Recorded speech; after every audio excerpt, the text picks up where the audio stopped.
Hello everyone, nagbabalik uli Suktik TV. Welcome sa aking munting channel guys, mga idol, mga master. Ito guys, mayroon nagpagawa sa aking transistor radio guys. Wala raw power, hindi daw gumagana. Ang sabi daw ng may-ari, sira daw yung volume. Yan guys, i-plug ko. Yan, wala talaga guys.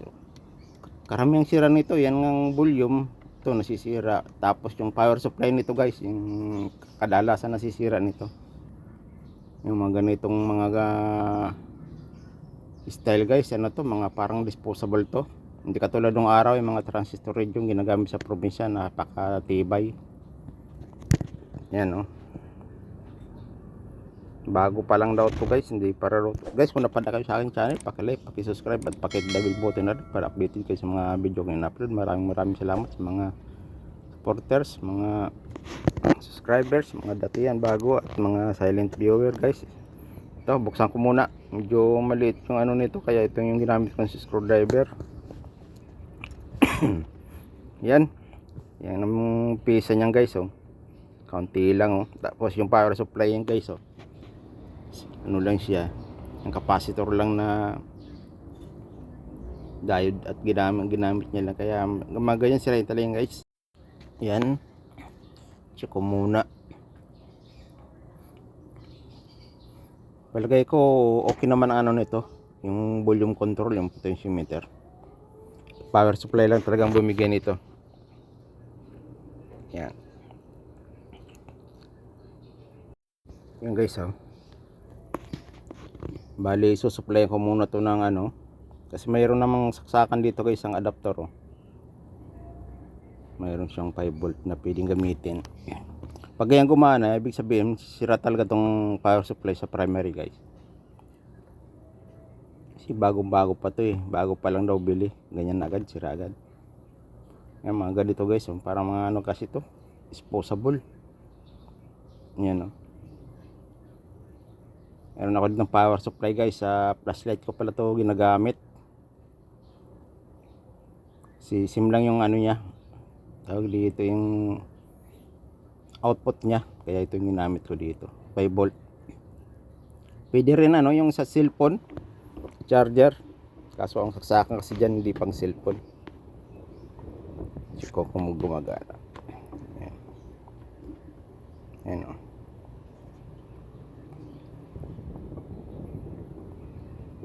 Okay. Ayan o, gumagana o.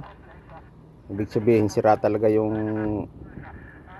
AC supply niya. Pag ginamitan ko ng DC dito direkta, okay naman to, sira o. Dito hindi ko nare-repair yan, bali babypass lang ko ng supply para dyan sa dito sa kinabitan ko, para okay na siya. Ito pwede naman na hindi ko pa rin padaanin sa saksakan ng AC. Tapos mayroong power supply na DC na ano, na 5 volt. So pag ni-repair ko pa rin yan na supply nito, madali lang din masira. Ayan, okay na siya. Adapter lang, okay na siya. Kaso itong charger na itong adapter guys, ano to eh, ginagamit ko to sa flashlight, kaya hindi ko to pwedeng ibigay.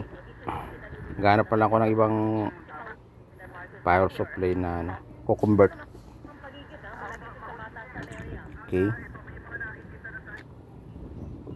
Hindi katulad nung araw yung mga transistor radio sa probinsyang ginagamit, matitibay yun. May mga ginagamit pagka mga drama. Meron pa naman siguro nabibili ng mga gawa dito. Ito guys, nakakuha na ako ng ano, yan o, power supply na 220 ang labas, 5 volt. Yan. Dito ko siguro ito lalagay. May battery kasi dito ng ano, baka yan nasira din yan. Pero hindi ko nagagamitin yan guys. Okay.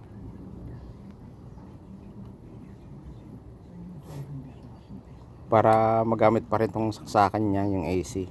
Dito pa din kakabit yung ano.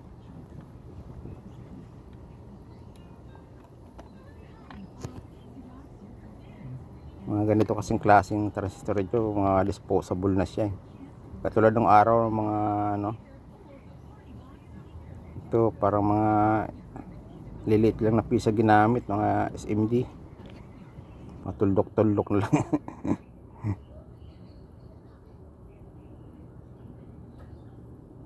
Pero yung nung araw mga transistor yun, nasa ano lang talaga siya, ginagamit sa battery. Ito, ayan, sa 220, pwede rin gamitin sa may adapter, may battery din. Yung iba nga nito may ano solar pa eh. Yun nga lang, pagka nasira, minsan mga disposable na.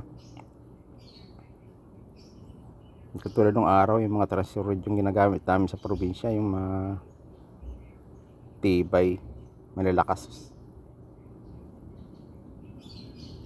Ito, kakonvert ko lang din sa ano, babypass ko na dun sa ano, para gamit uli.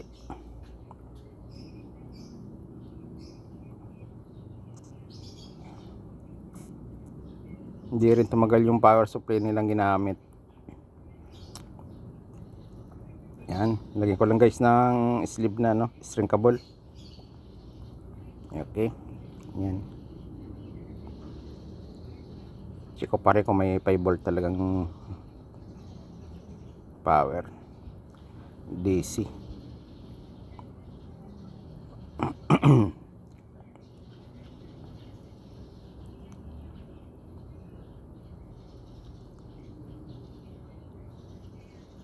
Yan guys, mayroon na siyang 5 volt. Malabo nga lang, hindi nyo nakita. Pero may 5 volt na siyang ano, magana. Galing pala sa mga ano, mga charger. Yan o. Dito ko lang nalagay kasi walang space ako nga. Yung saktong sakto guys, so parang sinukat to.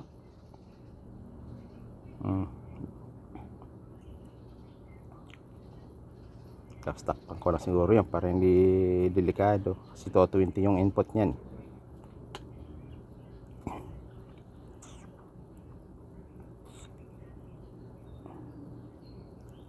Okay. Yan, open naman siya. Yun lang talaga sa yung power supply yung ginamit dati. Hindi ko na ginawa yung kasi ganun din, masisira uli din yan. Tapos mayroon pa maghanap niya katulad niya, baka yung capacitor ang sira niya. Okay. Yan, tinakpan ko lang dito. Saktong sakto yung ano eh, nalagyan dyan eh. Yan, mga basic lang naman siya.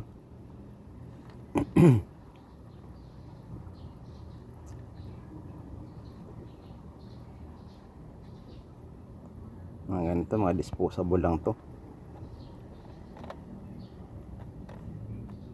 Yan.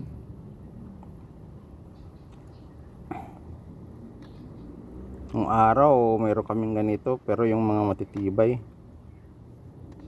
kadalasan lang din nasisira doon yung mga volume control niya. Napagawa namin sa mga sa ano, sa shop kasi bata pa ako noon eh. Yan lang din laging nasisira, yung pihitan ng volume. Pero talagang matibay kasi battery, tagal yung malubat eh.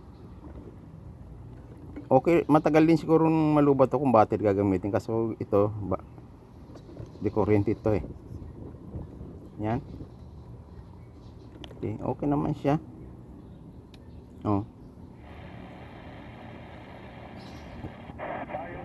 Hindi naman volume control ang sira. Sabi kasi ng may-ari, volume control lang daw ng sira.